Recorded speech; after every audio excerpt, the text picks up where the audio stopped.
Did you know that you do not have to feel miserable, super miserable, when you're going through your finances and your difficulties? Yeah, it's true. I have a tool for you that I'm going to teach you that will help you go through any problems that you have, even if it's not a problem related to money, that you can use to feel better. That way, you're going to be more open and you're going to be more receptive to different options and be able to endure it better. Hi, my name is Madeline Strasberg, and I'm here to help you learn the model. Today, we're going to talk about the self-coaching model and your money. We're going to do this exercise using a money situation because that's the best way we can work it out. I'm going to share my screen with you. So on the right side of the screen, you're seeing the CTFAR model. This is the self-coaching model because you can do it yourself. You don't need anybody else to do this with you. However, if you have a coach that uses this model, this tool, they can help you go even further and help you really analyze what's happening in your brain, which is super cool. I still have a coach and I love being coached because sometimes I don't get to see what other people from a different perspective, someone who's not caught up in the drama, they can see it better and they can point it out to me, make me see my own brain, which is really, really what is this all about.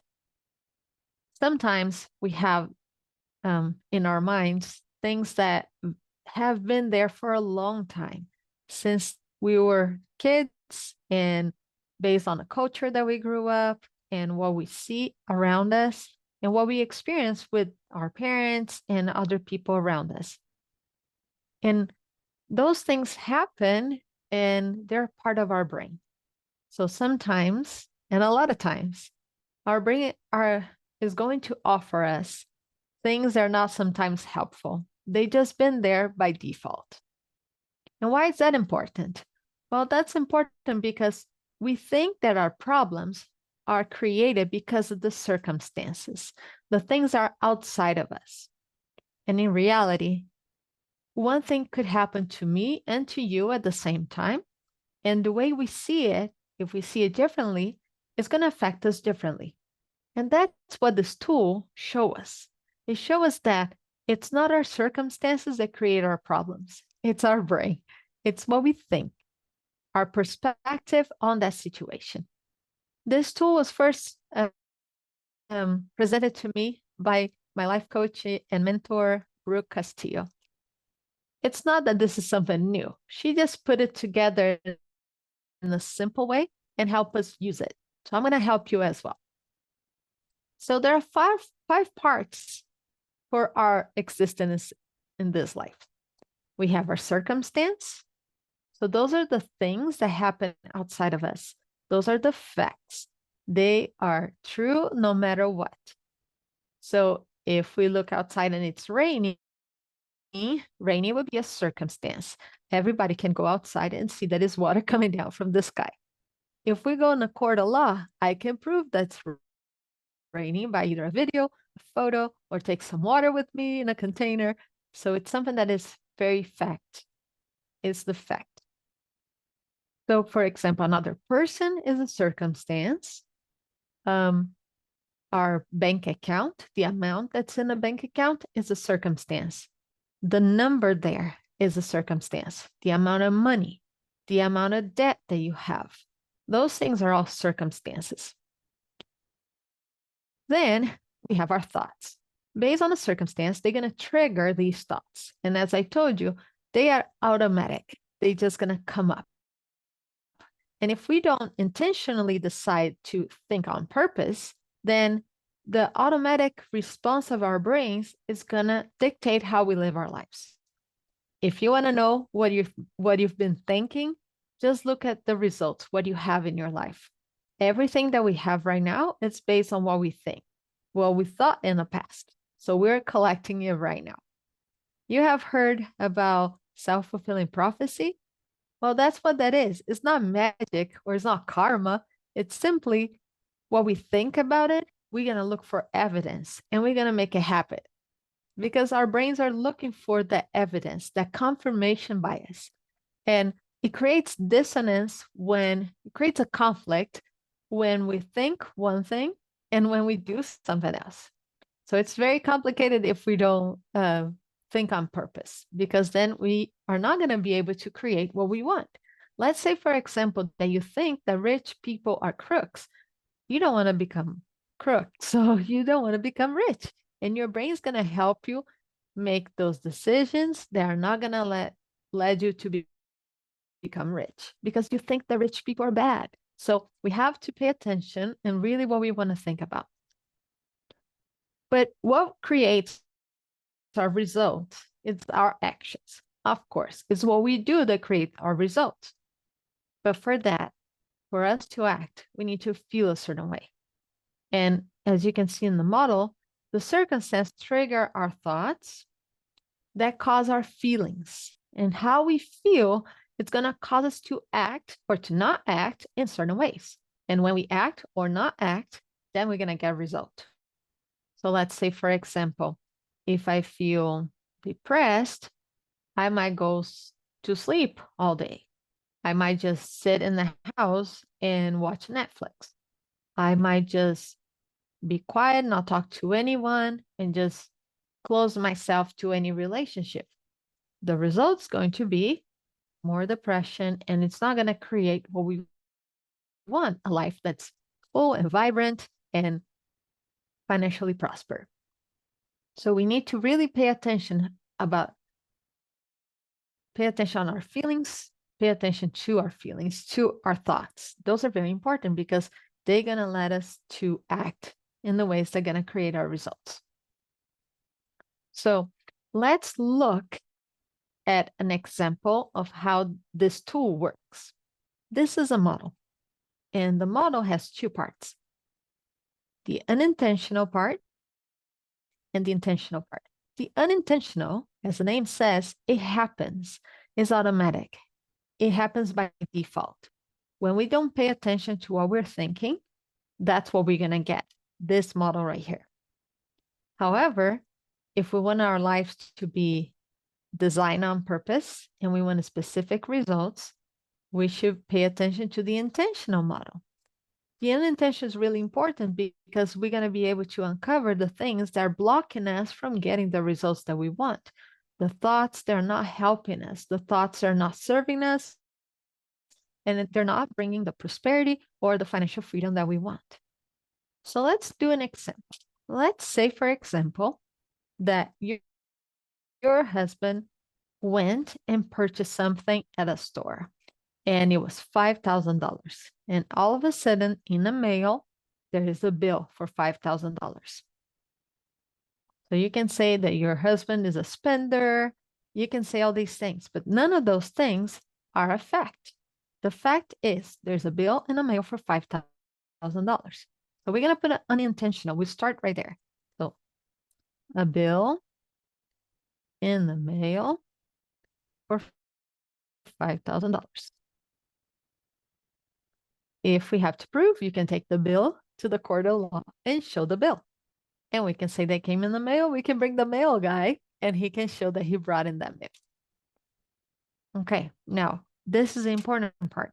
The bill comes in and you open up the bill and you see $5,000. What is your thought? Let's say, for example, that you think, I can't believe he spent that much. And usually we have not just one thought, we have several thoughts. But let's say we're just going to pick this one. When we do the model, it's always best if you just pick one sentence. So I got this one here. I can't believe he spent that much. And usually comes with, he's a jerk, he spends too much, he's a spender, he's wasting our money. There are all these other thoughts. But I'm going to pick this one. I can't believe he spent that much. Now, this thought is going to create a feeling. And that feeling is going to lead you to the actions. So let's say, for example, that you feel angry. So you feel angry. Well, let's put anger. Okay, so you feel angry. And from feeling angry, notice that it's not the bill, the $5,000 that make you mad. What made you mad is what you made it mean when you look at that bill. And that bill was $5,000 and you know it was your husband's. So you thought, I can't believe he spent that much. That's what the thought that create the anger. So based on anger, then what are you going to do about it? Usually we don't think, we just react.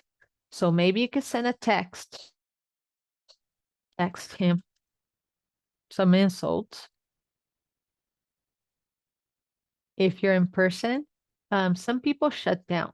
So you could say, avoid him or avoid talking about the bill, about the situation. You may yell at him.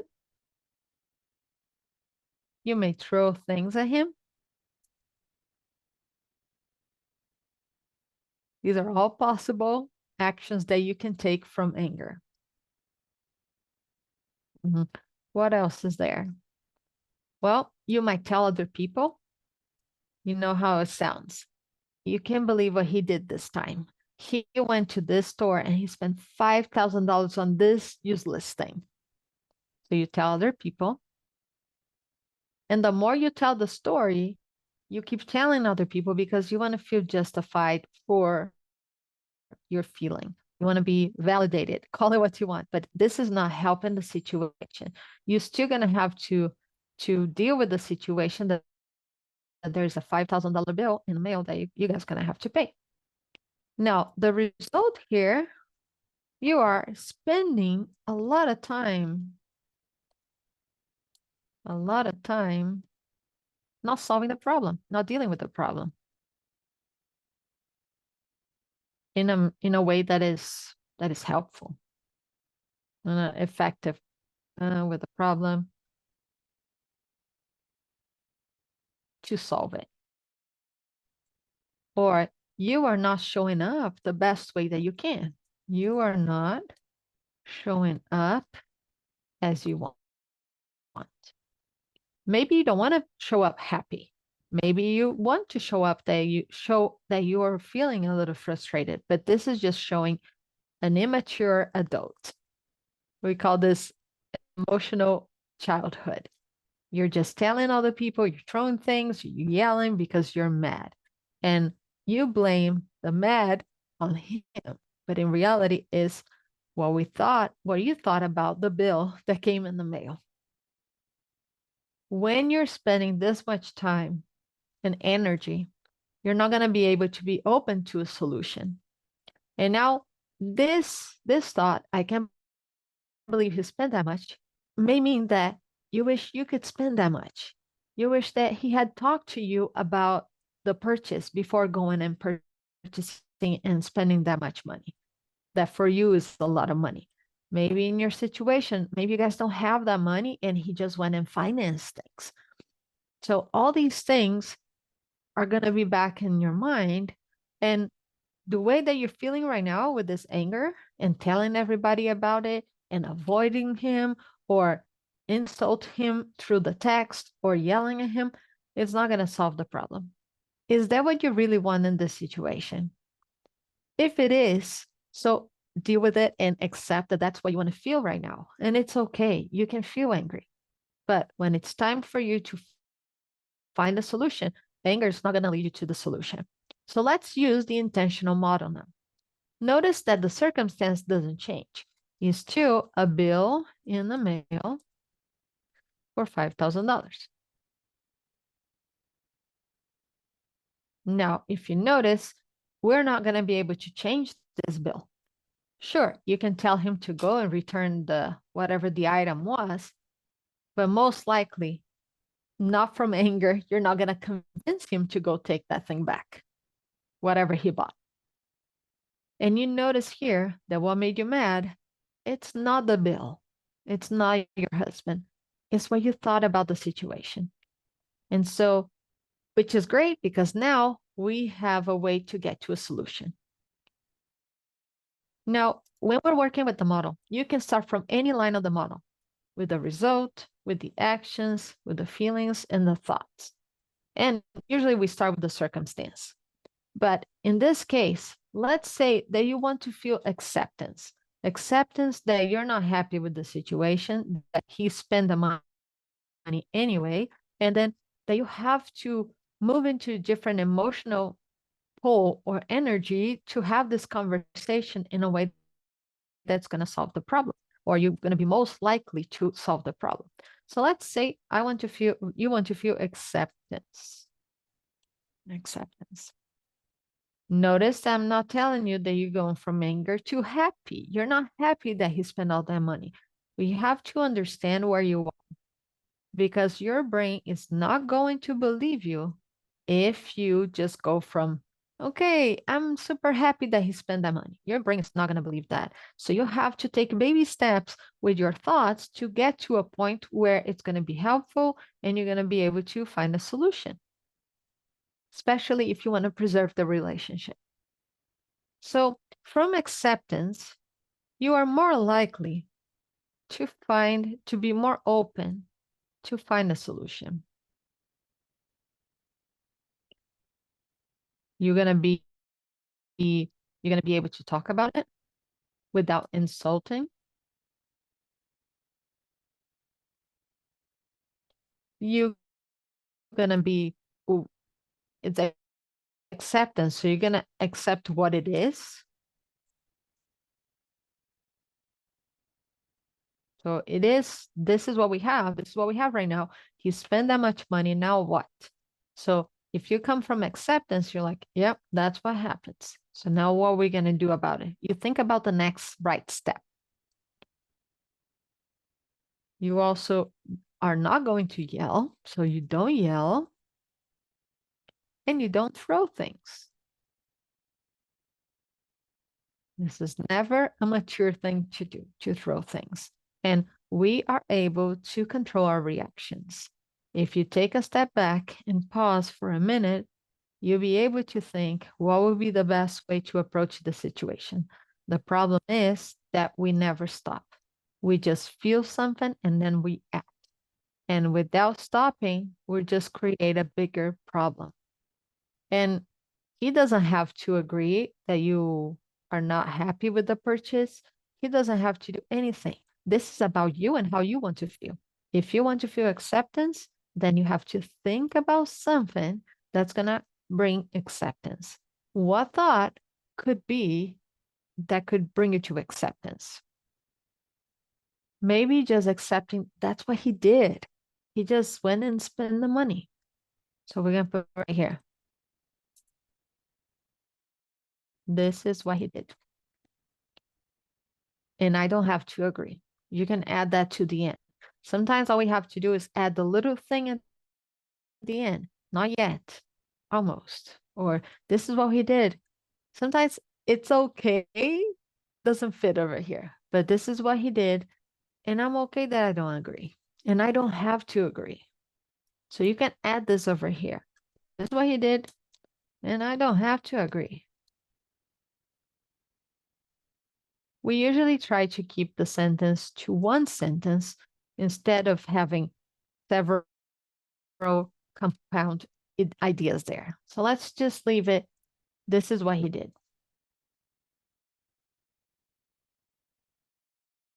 So from thinking, this is what he did, you're going to feel acceptance. If that's what's right for you, you have to decide what is that thought that's going to create acceptance. You're going to be more open to find a solution. You're going to be able to talk about it without insulting. You accept what it is. You don't yell and you don't throw things. Your result when you act this way is you will be able to, you more likely find a solution. You will be able to find a solution. You'll be more likely to find a solution or to find the next right step. And you're going to show up as you want. As a woman who has control over her emotions. So this is the model. And when you're doing by yourself, this is called the self-coaching model. You can coach yourself. At the same time, I invite you to at least try to be coached by someone. When we use this tool with you, we'll help you dig a little deeper into the unintentional model. This tool works every time, and it helps you to stop and to analyze a situation, even if you already blew up. You still can come over here on this side and look at how you can change right now. I've done this at the grocery store, sitting in my car on the back of a receipt. I've done that all the time. I do it every day. And it helps me to make sure that my thoughts are the thoughts that I want to think. Because what we think, it's what we're going to get the results. And that's what it's really important. We need to get the results that we want. So the easier way is for us to think better thoughts. I hope this is helpful to you. And if you would like to be coached at least once to see what it looks like, just let me know. Até breve e obrigada.